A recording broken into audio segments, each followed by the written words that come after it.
The 2023 National Information Technology Conference, co-organized by the Ministry of Technology and the Computer Society of Sri Lanka, commenced in Colombo under the patronage of President Ranil Wickremesinghe. The conference, themed Towards a Sustainable Digital Society 2030 Digital Economy, brings together both local and international IT scholars and experts.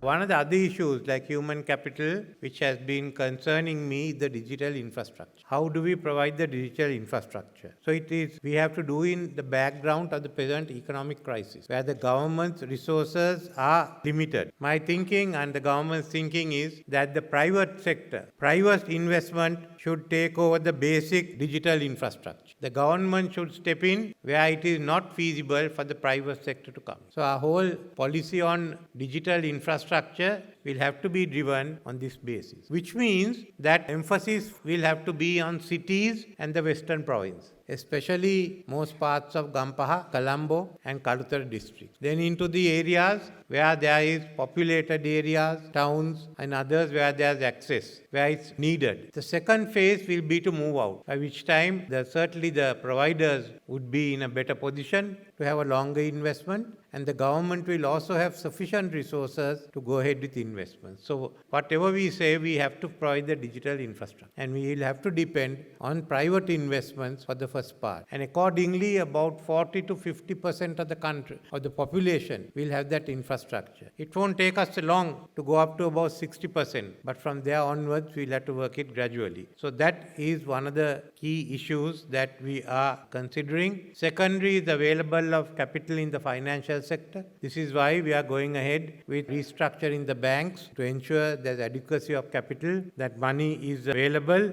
and we will also need to channel the money into this sector. So we require a diverse financial sector different from what we are going to have today. The other is digital inclusion. Digital inclusion is necessary. You can't have the digital divide as between the rich and the poor. How do we achieve that? So these are the three: digital inclusion, where everyone has access to the digitalization that is going on in the country. So these, to me, are the main issues that we have to address immediately. There are others like the legal systems, cyber security. Yes, those can be done. Some can be done by the government, others by the private sector. But these are three important areas: digital infrastructure, the capital financing, and finally the digital divide. So that's what the government will have to focus initially on your digital initiative.